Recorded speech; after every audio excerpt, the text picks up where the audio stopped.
வணக்கம் நேயர்களே, நான் உங்கள் கார்த்திக். நம்முடைய சிறப்பு நேர்காணலில் மூத்த பத்திரிகையாளர் கோட்டீஸ்வரன் இணைந்திருக்கிறார். அவரிடம் விரிவாக பேசலாம். வணக்கம் சார். நேயர்களுக்கு அன்பு வணக்கம், நேயர்களுக்கு வணக்கம். பாஜக விஜய் பெரிய ஸ்பாய்லரா இருப்பாருங்கிறதுனால அவரை எவ்வளவு கிரஷ் பண்ண முடியுமோ கிரஷ் பண்ணலாம்னு முடிவு பண்ணிட்டாங்களா? எப்படி வேணா பயன்படுத்துக்கு பாஜக முயற்சி பண்ணும். கடந்த காலத்தில் அது மாதிரி முயற்சிகள் பண்ணியிருக்கிறாங்க, நடவடிக்கை எடுத்திருக்காங்க. இப்போ இந்த தேர்தலை பொறுத்தவரைக்கும் பாஜக எல்லாருமே ரெகுலராக சர்வே எடுத்துக்கிட்டு இருக்காங்க. யாரால யாருக்கு லாபம் யாருக்கு நஷ்டன்றது எடுத்துக்கிட்டே இருக்காங்க. அது அந்த அந்த அந்த கணக்கு கரெக்டாக வரும்போது அப்போ ஒரு சில முடிவுகள்லாம் எடுப்பாங்க. அப்போது விஜய் செய்கிற அரசியல் என்னென்னா, அவருக்கு உண்டான அரசியல் அவர் செய்யலை, அடுத்தவங்க என்ன நினைக்கிறாங்களோ அதற்கேற்றார் போது தான் அரசியல்.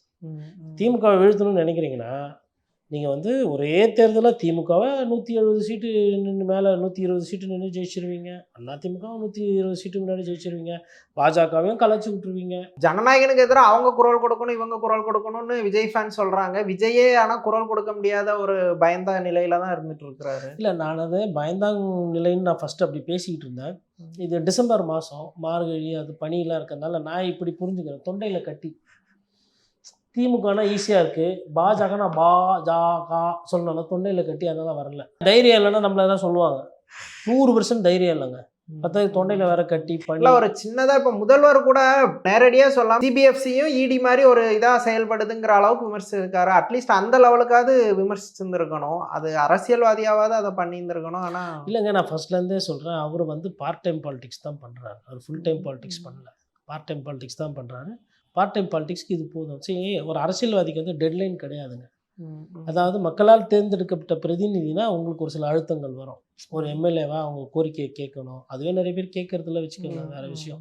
அவங்க மக்களை பஞ்சாயத்து பார்க்கணும், மக்களுக்கு எதனா தேவைன்னா அதை பூர்த்தி செய்யணும், மக்களுக்கு ஒரு நல்ல நண்பனாக இருக்கணும். நீங்கள் தேர்தல் நிற்கும் போது என்ன சொல்கிறோம், உங்கள் வீட்டு பிள்ளை அப்படி சொல்கிறீங்க. அந்த உங்கள் வீட்டு பிள்ளை ஜெயிச்சதுக்கப்புறம் வர்றதே கிடையாது வீட்டு பக்கம், அதுதான் உண்மை.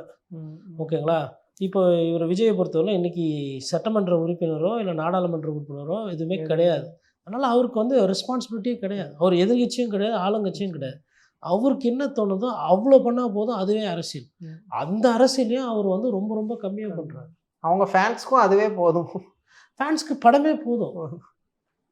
நீங்கள் இப்போ தனுஷ் ஃபேன்ஸ் இருக்கிறாங்க, தனுஷ் என்ன அரசியல் பேசுகிறாரா, பண்ணுறாரா?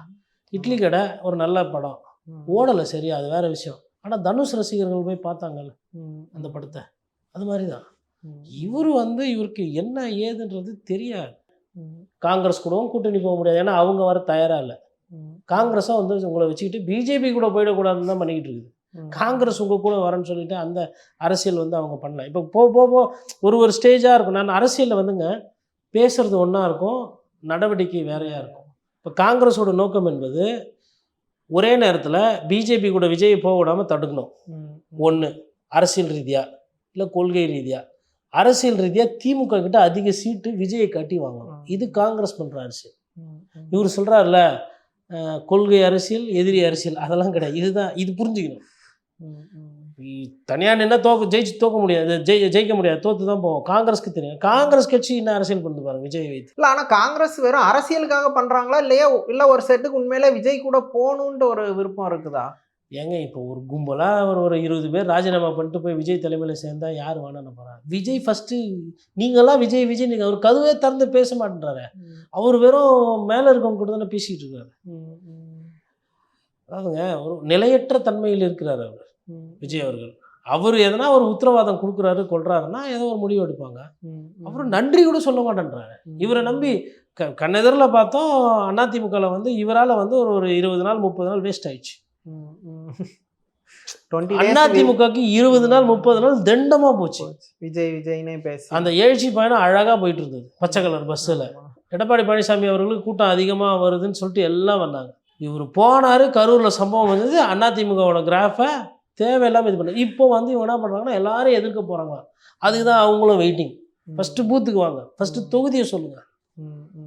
இப்படி போச்சுன்னா விஜயே ஜெயிக்கிறது கஷ்டம் தேர்தலில்.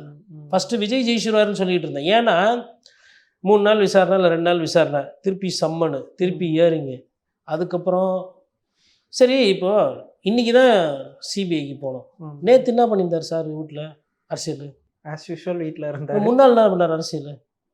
அப்போ எதுவுமே பண்ண மாட்டீங்க சார். எதுவுமே உழைப்புக்கேற்ற ஊதியம், உழைப்பே உயர்வு, உழைப்பு தான் அதாவது தொழிலே இந்த தெய்வம் சும்மா சொல்லலை யாரும். ஃபஸ்ட்டு நீங்கள் எதை நேசிக்கிறீங்க, ஃபஸ்ட்டு நீங்கள் அரசியல் நேசிக்கிறீங்களான்னு எனக்கு சந்தேகம் இருக்குது. ஃபஸ்ட்டு மக்களை நேசிக்கணும், ரெண்டாவது அரசியலை நேசிக்கணும். 24 மணி நேரம் ஒரு அரசியல்வாதியாக மாறணும். அப்போ தான் ஒரு எண்ணோட்டம் வரும், 4 சில விஷயம் நடவடிக்கை எடுக்க முடியும், பேச முடியும், ஒரு பயிற்சி எடுக்க முடியும். எதுவுமே பண்ணாமல் இந்த 2 பேர் தப்பான ஆள், அதனால் நான் ஜெயிச்சிருவேன்னு நினைக்கிறது, அவன் மற்றவங்க எவ்வளோ மோசமாக நீங்கள் நினைக்கிறீங்க. நான் சொன்ன அந்த காய்கறி கடை தான் ஃபஸ்ட்டு உதாரணம். பழக்கடை தான் புதுசாக ஒருத்தர் கடையை திறந்து அவரும் ஆட்டையை போகிறதுக்கும் ஏமாத்துறதுக்கும் காத்துனுங்கிறாரு. அப்போ என் கணக்கு அப்படி தான் தெரியுது. இந்த தூய்மை அரசியல் இதெல்லாம் வந்து விஜய் வந்து கணிசமான வாக்கு பெறுவாருங்க. சீட்டெல்லாம் வந்து தேராது. அது சீட்டு யாருக்கு பாதிப்பு வரும்ன்றது இறுதியில் தான் பார்க்கணும். மற்றபடி அதேமாதிரி பாரதிய ஜனதா கட்சி நடக்கிற மாதிரி இந்த தொங்கு சட்டமன்றத்துக்குலாம் வாய்ப்பே கிடையாது. ரெசார்ட் அரசியல் பண்ணலாம், இவங்களை வச்சு பண்ணலாம், கூட்டணியில் பங்கு, அதெல்லாம் வந்து திமுகவுக்கு வேணால் அந்த மாதிரி சறுக்கி இருக்குது. ஒருவேளை அதிமுக திருப்பி ஜெயிச்சு வருது, இல்லை பிஜேபி வருது அப்படின்னா அது கிடையாது. இதில் நிறைய பேர் இன்னும் ஒரு அடுத்த ஒரு 15 நாள் 20 நாள் அரசியல் ரீதியாக காலியாவாங்க பாருங்க. நிறைய பேர் காலியாவாங்க இந்த வாட்டி. இந்த 2026 தேர்தல் வந்துட்டு உத்தரப்பிரதேச மாடலில் போயிட்டுருக்கு. அப்படின்னா என்ன அர்த்தம்னா 4 பிளேயர் நிற்பாங்க கடைசியில். ஃபஸ்ட்டு 2 பிளேயருக்குள்ளே போட்டி வரும். அது திமுக அதிமுகக்குள்ளே முடிஞ்சிடும். 3வது 4வது யார் பெரிய கட்சின்ற ஒரு போட்டி வரும். அது வந்து தாவேக்காக்கும் நாம் தமிழர் கட்சிக்கும் நடக்கும். மிச்ச கூட்டணி கட்சிகள் நாங்கள் கூட்டணியில் பங்கு, ஆட்சியில் பங்கு அப்படின்னு கேட்டவங்க நிறைய பேர் காணாம. குறிப்பாக தேசிய முற்போக்கு திராவிட முன்னேற்றக் கழகம் டிஎம்டிக்கு அவங்களோட ஸ்டாண்டு இல்லை, அவங்க இன்னமுமே கிளாரிட்டி இல்லாமல் எந்த பக்கம் போக போகிறோன்னே இல்லாமல். கிளாரிட்டிலாம் இல்லாமங்க அவங்களோட தேவை என்ன வேணுன்றது ரொம்ப தெளிவாக இருக்கும். ஹை டிமாண்டாக எக்ஸ்பெக்ட் பண்ணுறாங்களா? ஹை டிமாண்டெல்லாம் இல்லை. அப்படி ஒரு டிமாண்டு போவே கூடாது. எனக்கு தெரிஞ்சு அதிமுக வந்து கதவை மூடிடணும். வேண்டாங்க, நன்றி. 30 சீட்டு ஒரு ராஜ்யசபா சீட்டு இன்றைக்கி வந்திருக்கு. அது பொய் செய்தியோ உண்மை செய்தியோ தெரியாது. அதை ஒரு எடுத்துக்காட்டாக பேசுகிறோம் அப்படின்னா, அப்புறம் நேற்று ஒரு செய்தி வந்தது, துணை முதல்வர்லாம் கேட்குறாங்க அப்படி. இதை கேட்கும்போது எனக்கு என்ன சொல்கிறதுன்னு தெரியல. விஜயகாந்த் சார் இருந்தால் அவர் தான் இவங்களுக்கெல்லாம் பதில் சொல்வார். நல்லா எனக்கு வந்துடும் அப்படின்னு சொல்லிட்டு சொந்த மக்களே திட்டுற அந்த தன்மை படைத்தவர். ஒரு நியாயம் இருக்கணும். கட்சியினோட வாக்கு விகிதாச்சாரம் என்னன்றது உங்களுக்கே தெரியும். தேர்தல் ஆணையம் வெளியிட்டு இருக்கு. இந்த வாக்கு சதவீதத்துக்கு தமிழக அரசியலில் வேறு யாருன்னா அதிகமாக சீட்டு கொடுத்துருக்காங்களான்றதும் தெரியும். இதை தான் மூடி மலைக்கிறதுக்கு இல்லை. சிபிஐ போய் சீட்டு கேட்குது.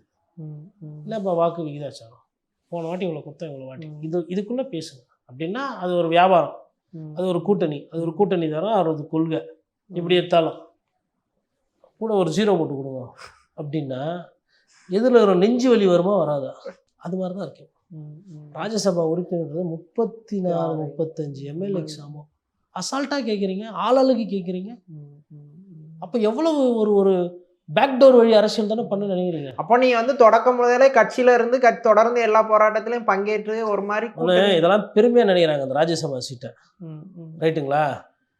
ஐயா சிதம்பரம், ஐயா ஜி.கே. வாசன், ஐயா வைகோ, அப்புறம் அன்புமணி ராமதாஸ் மக்கள்கிட்ட திரும்ப நிற்க வச்சா மக்கள்கிட்ட சந்தித்து பிரச்சாரம் கூட பண்ண மாட்டாங்க. மக்கள்கிட்ட போய் பிரச்சாரம் கூட பண்ண தயாரான, மக்களுக்கு செலவு பண்ணி தேர்தல் நிற்க தயாரான, ஆனால் பதவி ஒண்டி லம்பாக வேணும். மக்கள் இதெல்லாம் பார்ப்பாங்க. இந்த ராஜ்யசபா குறுக்கு வழி எங்க ராஜ்யசபா நான் என்ன சொல்கிறேன்னா, பொதுவாக ராஜ்யசபா எப்படி இருந்துச்சுன்னா ஒரு காலத்தில் ஒரு கிரிக்கெட்டர் இருப்பார், கபில் தேவ் இருக்கிறார். கபில் தேவ் தூக்கி நீங்கள் ராஜ்யசபாவுக்கு போட்டு கிரிக்கெட்லேயோ இல்லை ஸ்போர்ட்ஸ்லேயோ எதனா பிரச்சனை இருந்தால் கொஞ்சம் கபில் தேவ் பார்த்துக்கோங்க அப்படின்னா சூப்பர். சக்திகாந்த் தாஸ் ஆர்பி கவர்னர்லாம் இருக்கார், அவரை தூக்கி ராஜ்யசபா போட்டு பொருளாதார ரீதியாக எங்கன்னா பிரச்சனை தான் பார்த்துக்கலாம். டாடா குடும்பத்தில் ஒரு காலத்தில் இருந்துச்சு. ஒரு ஆளுமைகள் ஒரு கட்சி சார்பாக இருப்பாங்க, கட்சியோட கொள்கை தெரியும், ஆனால் ஏதோ ஒரு ஃபீல்டில் எக்ஸ்பர்ட்டாக இருப்பாங்க. இன்னும் இருந்த ஒரே ஃபீல்டு பாலிடிக்ஸ். நீங்கள் இருக்கிறது அதுலேயே நீங்கள் எக்ஸ்பர்ட் கிடையாது. அதான் மக்கள் மன்றத்தில் போய் நின்னா மக்கள் தோக்கச்சிருவாங்க. உடனே ராஜ்யசபா நல்லா மக்களுக்கு என்ன இந்த ராஜ்யசபா நிறைய பேசு பொருளாகிடுது. இப்போ ராஜ்யசபா ஏன் சாமி நீங்கள் 34 தொகுதி நின்று ஜெயிச்சு ஆகிடுங்களா ராஜ்யசபா? எதுக்கு திமுகவோட ஒரு கட்சிக்காரர்களோ இல்லை அதிமுக ஒரு கட்சிக்காரருக்கோ கிடைக்கிறத தட்டி பறிக்கிறீங்கல்ல நீங்கள்? இன்னொருத்தரோட ராஜ்யசபா சீட்டுக்கு தானே நீங்கள் ஆசைப்படுறீங்க. அப்போ உங்கள் கட்சி இதில் வந்து நாங்கள் இல்லைன்னா யாரும் பவர் கவர்மெண்ட் யார்? அந்த 35-34 சட்டமன்ற உறுப்பினர்களுக்கு வர வேண்டிய அந்த ஒரு அங்கீகாரத்தை திராவிட கட்சிகள்கிட்ட இந்த அங்கீகாரத்தை உருவின் போகிறது யார்? கூட்டணின்ற ஒரு விஷயத்துக்கோசரம் அவங்களும் வெக்கமே இல்லாமல் தூக்கி இது ராஜ்யசபா அதிகமாக கொடுக்கறது அந்தந்த கட்சிகளுக்கு அந்தந்த தலைமை செய்கிற ஒரு தவறான முன் உதாரணமாக கூட நான் பார்ப்பேன். அவங்கவுங்களுக்கு கட்சி இல்லை, வரீங்களா சட்டமன்றத்துக்கு என்ன சீட்டு வேணும் கேட்டு வாங்கிட்டு போயிட்டே இருக்கும். ராஜ்யசபா கொடு, அத்தை கூடு, இத்தை கூடு, மேயர் சீட்டு கூட கேட்கலாங்க, தப்பு கிடையாது. நீங்கள் ஆட்சிக்கு வந்தால் மேயர் சீட்டு கொடுங்க எனக்கு, நான் வந்து இப்போ வரேன் உள்ளாட்சியில் எனக்கு அதுக்கும் இப்போயே சொல்லுங்கள் அப்படின்னா அவங்க சொல்லுவாங்க இல்லை உள்ளாட்சி அப்போ பார்த்துக்கலான்னு. இல்லைங்க அது கன்ஃபார்ம் பண்ணுங்க, ஏன்னா அது மக்களை போய் சந்திக்கிற தேர்தல். அதுதான் கண்டெஸ்ட் பண்ணி ஜெயிக்கிற மக்கள் அங்கீகாரம் எனக்கு சீட்டு தான் கொடுக்குறீங்க, நான் ஜெயிக்கணுமா மேயர் ஆகணுமா கவுன்சிலர் ஆகணுமா எம்எல்ஏ ஆகணும் மக்கள் முடிவு பண்ணுறாங்க. உனக்கு எனக்கு கூட்டணி தான் ஒப்பந்தம், சீட்டு கொடு, நான் இன்னும் மக்கள் முடிவு பண்ணேன். ஆனால் ராஜ்யசபா அப்படி இல்லை, யாரோ மக்கள் போட்ட கட்சிக்கு அந்த எம்எல்ஏக்கு போக வேண்டியதோ இல்லை அந்த கட்சி உறுப்பினர்களுக்கு போக வேண்டியதை கொல்லப்புறத்தில் நீங்கள் குறுக்கால புண்ணு வாங்கிட்டு போகிறீங்க. அது வந்து எனக்கு அது புரியல, அது எனக்கு ஒரு மலிவாக தோணுது. அது வந்து ஒரு சயின்டிஸ்ட்டுக்கு இப்போது இவர் இருக்கார் இஸ்ரோவில் சேர்மன் இருக்கிறாங்க, ஒரு ஆள் மாதவன் நாயர் இருந்தார், அப்புறம் சிவன் இருந்தார், நிறைய பேர் இருந்தாங்க. அது மாதிரி ஒரு ஆள் ஒரு நாள் ராஜ்யசபா உறுப்பினர் பார்க்கணும் எனக்கு ஒரு ஆசை. பத்திரிக்காரன் பட்சம் இந்தியா நல்லா இருக்கும்னு நினைப்பான், அரசியலுக்கு அப்பாற்பட்டு இந்தியா வளரணும்னு நினைப்பான். அப்போ ஒரே ஒரு ஹவுஸ்னால் உருப்படியாக இருக்கலாம்ல ஒரு விவாதம். இதில் பார்த்தா பூரா இந்த மணல் திருடினவன், கொள்ளை அடித்தவன், லாட்ரி விற்றவன், சரக்கு ஓட்டினவன், கேபிட்டேஷன் ஃபீ வாங்கின்னு காலேஜ் நடத்துகிறவன் எல்லாம் இங்கே இருக்கிறான். எங்கே லோக்சபாலே அட்லீஸ்ட் ராஜ்யசபா வச்சு கொஞ்சம் தரமான ஆள், பேச்சாளர், ஒரு பண்பாளர், ஒரு விஷயத்தில் எக்ஸ்பர்ட்ஸ் போட்டால் நல்லா இருக்கும்ல. இப்போ இந்தியா வந்து அப்போ கொஞ்சம் அதாவது ஒரு விவாதங்கள் வரும், அது மூலிமா ஒரு சட்டங்கள் வரும், அவங்களுக்கும் ஒரு சில பவர்ஸ் இருக்குது, நல்லா இருக்கும்ங்க. எல்லா இடத்துலையும் போயிட்டு இதே மூஞ்சிங்களை திருப்பி இங்கே கத்துனது பத்தாமல் இங்கே பேசுனது பத்தாமல் இங்கே விளக்குனது பத்தாமல் அங்கே வேற போய், அதான் எனக்கு இந்த ராஜ்யசபா அரசியல் வரும்போது அது போகிற போக்கு சுத்தமாக சரி கிடையாது. சாந்தா இருந்தாங்க, டாக்டர் சாந்தா, வி சாந்தா, மருத்துவராக ஒரு மேஜிக் பண்ணலாம், நிறைய உயிரை காப்பாற்றலாம். இதே டாக்டர் சாந்தா ஒரு அமைச்சராக இருக்காங்கன்னு வச்சுக்கோங்களேன், இல்லை ராஜ்யசபா உறுப்பினராக இருந்தாங்க, அதோட வெயிட்டேஜே வேறு, அதோட விளம்பரமே வேறு. அவங்களால ஒரு சில பாலிசிஸ் எடுத்துகிட்டு வர முடியும், ஒரு சில விஷயத்தை அரசாங்கத்துக்கிட்ட எடுத்துகிட்டு அட்ரஸ் பண்ண. கேன்சரில் இவ்வளோ பிரச்சனை இருக்குது, இவ்வளோ பேருக்கு வசதி இல்லை, இவ்வளோ மருத்துவம் தேவை, இவ்வளோ பணம் பற்றாக்குறை இருக்குது, இதை பண்ணணும் அப்படின்னும் போது அப்போ எனக்கு ஒரு தகுதியான ஒரு ராஜ்யசபா உறுப்பினர் கட்சா எவ்வளோ அரசியல் மாற்றம், எவ்வளோ நல்ல விஷயம் நடக்கும். அட்லீஸ்ட் நடக்குதோ இல்லையோ குரலாச்சு அந்த குரல் இருக்கும்ல. உங்கள் ராஜ்யசபா உறுப்பினர் எத்தனை பேர் அப்படியே ஆத்தி பயங்கரமாக புறநானூறு மாதிரியும் அகநானூறு மாதிரியும் பேசிட்டாங்க, என்ன ஆயிடுச்சு? அன்புமணி தான் லெஸ் அட்டண்டன்ஸ் இருந்துச்சு. அப்புறம் ஆனால் ராஜ்யசபா வேணும், அதுக்கு தமிழ்நாடு ஒத்துழைக்கணும். அது தெரியல அந்த கட்சி. எனக்கு ஆக்சுவலி டிஎம்டிகே வந்து டிஎம்கே என்டர்டெயின் பண்ணுறாங்களா? அவங்க அலைன்ஸ் ஏற்கனவே ரெயின்போ அலைன்ஸ் மாதிரி பெருசாக இருக்குது, அவங்க ஏன் என்டர்டெயின் பண்ணக்கூடாது? அதிமுகவோட போய் சேர்ந்துட்டா அது அவங்களுக்கு பலம், யாருக்கு? அதிமுகவுக்கு. அதனால வந்து கடைசி நேரம் வரலாம் பேசிட்டு கடைசியில் ஐயா துரைமுருகனை போய் பார்த்துட்டு வாங்க அப்படின்னா கோட்டூர் போகிற சம்பவம் திருப்பி ஞாபகம் வரும். போனவங்க காப்பி எல்லாம் கொடுத்துட்டு 2 மணி நேரம் வெயிட் பண்ணிட்டு போயிட்டு வாங்க, மனசில் இடம் இருக்குது, சீட்டில் இல்லைன்னு அனுப்பிச்சி விட்ருவாங்க. என்னமோ அந்த ரிஸ்க்கு அவங்களுக்கு இருக்குது கொஞ்சம். ஒன்றும் இல்லைங்க, அதிமுக வந்து தேசிய முற்போக்கு திராவிட கழகம் வேணான்னு முடிவு பண்ணிட்டாங்கன்னு வச்சுக்கோங்களேன், அவங்களுக்கு டோர்ஸ் கிடையாது, ப்ராக்டிக்கலாக கிடையாது. என்ன காரணம்னா, ஆனால் விஜய் இருக்கிறதுனால ஒரு மாதிரி கடைசி விஜய் ஆப்ஷன் தான் இருக்கே, துணை முதல்வர் கூட ஆக்கி விடுவாரு. நீங்க போனீங்கன்னா ஒண்டி போதும், கற்பனை குதிரை தானே. குதிரையே சீஃப் மினிஸ்டர் ஆஃப் இந்தியா ஆயிடு குதிரையனா அது பாட்டு ஓட போகுது. குதிரையே வருங்கால குதிரையே 2026 முதல்வர் ஆயிடுனா அந்த குதிரை ஆயிட்டு போகுது, கற்பனை குதிரை தானே, அதை ஓட்டுறதுக்கு என்ன பிரச்சனை? எது வேணா ஜனாதிபதி கூட ஆகிக்கலாம் அங்கே போனால். எப்போ ஜனாதிபதி ஆகிறதுக்கு அதெல்லாம் எனக்கு விஜய் நினச்சா ஆகும். என்னங்க நீங்கள் இவர் சரியில்லை அவர் சரியில்லாதான் இவர் தாங்க, அவர் சரியில்லை அதில் நான் ஏற்றுக்கிறேங்க. ஆனால் இவர் தான்றீங்க பாருங்க, எதை வச்சு சொல்றீங்கன்னா அதெல்லாம் தெரியாங்க இவர் தாங்க. அதுதான் நமக்கு புரிஞ்சிக்க முடியல, அந்த அரசியல் புரிஞ்சிக்க முடியல. அதாவது இந்த டிராகன் படம்னு நினைக்கிறேன், இவர் ஏதோ கொஸ்டின் பேப்பர்லாம் எழுதி அப்படியே பாஸ் பண்ணிட்டு போயிடுவார்.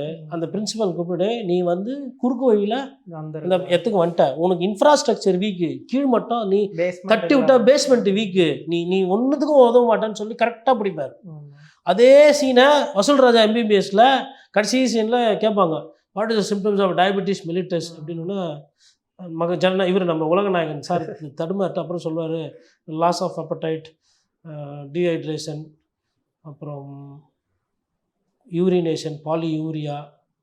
அப்படி யோசிச்சு சொல்ல, அது அனுபவத்தில் யோசிச்சு அவ்வளோதான். டயபெட்டிஸ் படித்த ஒரே காரணத்தினாலும் தன்னோட நண்பர் கண்டதில் இறந்ததுனாலையோ கேன்சரோட டயபெட்டிஸோட சிம்பிள் சொல்லிட்டதுனாலையோ டாக்டர் ஆகிடுவாரா? முடியாது. படம் பேர் வசூல் ராஜா எம்பிபிஎஸ், ரைட்? அது படம். அவரே கட்சியில் சொல்லுவார், இல்லை இது முடியாது, ஒரு யதார்த்தம். அப்போ இந்த 2 படம் நான் சொல்கிறேன். இந்த மாதிரி பேஸ்மெண்ட்டை வீக்கத்தை வச்சுக்கிட்டு நீங்கள் வந்து அதீத ஆசை, அதிக ஆசை, இது அரசியல் வந்து புரிதல் இல்லாத தன்மை. இப்போ 2 லைனு இல்லை 2 பேஜ் ஐயா திருக்குறள்லேருந்து நான் திருடிட்டேன். நான் எனக்கு ஒரு பேர் வச்சுக்கிறேன். நான் வந்து திருவள்ளுவர் மாதிரியே ஏதோ ஒரு வள்ளுவர் இல்லுவர்னு வச்சுக்கிறேன். என்னோட பொய் பித்தலாட்டம் 3 நாள் தாங்குமா? அவ்வளோதான். டாலராக கீச்சி தமிழ் புலவர்களும் இலக்கியம் படித்தவங்களும் கசக்கிய மூஞ்சிலே தூக்கி எறிய மாட்டாங்க. ஒரு 3 நாள் புதுசாக 2 லைனில் சொல்லிட்டேன். நான் எதையோ பண்ணி உப்பேத்தி 4வது நாள் உள்ள நான் யார், உள்ள அதுக்கேற்ற உழைப்பு இருக்கா, அதற்கேற்ற படிப்பு இருக்கா, அதற்கேற்ற பகுத்தறிவு இருக்கா, அதற்கேற்ற அனுபவம் இருக்கா, நான் அந்த மெட்டீரியலா, அதெல்லாம் தான் மேட்டர்ஸ். ஒரு விஷயத்தில் 5000லேருந்து 6000 மணி நேரம் நீங்கள் செலவு பண்ணால் அந்த துறையில் நீங்கள் வந்து வல்லுநர் ஆவீங்கன்றது அரசியல் விஞ்ஞானம் சொல்லுது. அது அரசியலுக்கும் பொருந்தும், விஞ்ஞானத்துக்கும் பொருந்தும். இவ்வளோ நேரம் நீங்கள் ஃப்ளைங் பண்ணிங்கன்னா நீங்கள் ஒரு நல்ல பைலட், இவ்வளோ நேரம் நீங்கள் ஃப்ளூட் வாசிங்கன்னா நீங்கள் ஒரு நல்ல மியூசிஷியன், ஃப்ளாட்டிஸ்ட். ஒருத்தர் வந்துட்டு ஒரு ஒரு ஒரு ஒரு 1 மணி நேரம் 2 மணி நேரம் படிக்கிறாருன்னா அவர் ஒரு லெவலுக்கு மேலே அவர் வந்து புஸ்தகம் வாசிக்கிறதுன்றது அவருக்கு இதாகிடும். 7 வருஷம் நீங்கள் ஒரு இன்வெஸ்ட்மெண்ட்டை போட்டுட்டு அந்த இன்வெஸ்ட்மெண்ட்டை கரெக்டாக பார்த்துக்கிட்டிங்கன்னா அது 7 வருஷம் கழிச்சு அது டபுள் ஆகும், காம்பவுண்டிங். அப்படி எதுவுமே இல்லை, இதெல்லாம் தப்பு. எங்கால் வருவார், வந்தவொடனே சோல்ஜர்லாம் நவுத்துவார், இவர் வந்து மேக்னஸ் கால்சனை தோக்கச்சிருவார், இவர் வந்து குகேஷையும் பிரக்யானையும் வந்து பின்னுக்கு தள்ளிட்டு எங்கள் அண்ணன் விஜய் வந்து ஒலிம்பியாட் ஜெயிச்சிருவார் செஸ்ஸில் அப்படின்னு நான் சொன்னேன்னா செஸ் விளாட்றவங்களாம் என்னை பார்த்து சிரிப்பாங்களா, சிரிக்க மாட்டாங்களா? எது அப்போ ரேட்டிங் இல்லையா, ஜிஎம் இல்லையா, வெளியூர் போய் ஆட மாட்டிங்களா, என்னப்பா இது வருதில்ல?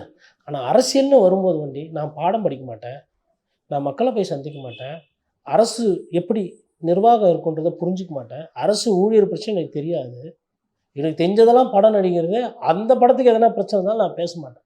இப்படி இருக்கிற ஒரு ஆள் ஒரே தேர்தலில் முதல்வர் வருவார்னு இவ்வளோ பேர் பேசும்போது அவங்க மெஜாரிட்டி, பேசுகிறவங்க மெஜாரிட்டி, என் போன்றவர்கள் பத்திரிகையாளர்கள் நாங்கள் மைனாரிட்டி. அதில் நான் வந்து ரொம்ப ரொம்ப கம்மி. விஜய் சாரை எதிர்க்கிறவங்கலாம் ரொம்ப கம்மி. நான் விஜய் சாரை 100% கருத்து ரீதியாக தான் எதிர்க்கிறேன், அவரோட அரசியல் தன்மையை தான் எதிர்க்கிறேன், அவர் நல்ல அரசியல் பண்ணணுன்னு தான் பேசுகிறேன். புரிகிறவங்களுக்கு புரியும், புரியாதவங்களுக்கு தோற்றதுக்கப்புறம் புரியும். அப்புறம் மாஸ்டர் படத்தில் வர மாதிரி நாளைக்கு தோப்பேன், நாளன்னைக்கு தோப்பேன், அதாவது 2026 தோப்பேன், 29 தோப்பில், 31 தோப்பேன். அரசியல்ன்றது ரொம்ப கஷ்டமான விளையாட்டு. பார்த்து பார்த்து அழகாக அங்கலங்கலமாக விளையாடணும். இவர் பண்ணுற அரசியலுக்கெல்லாம் எதுவுமே கைக்கு வராது. ஓகே சார், தமிழ்நாடு அரசியல் குறித்து பல விஷயங்களை ரொம்ப விரிவாக பேசுனீங்க. நன்றி. நன்றி.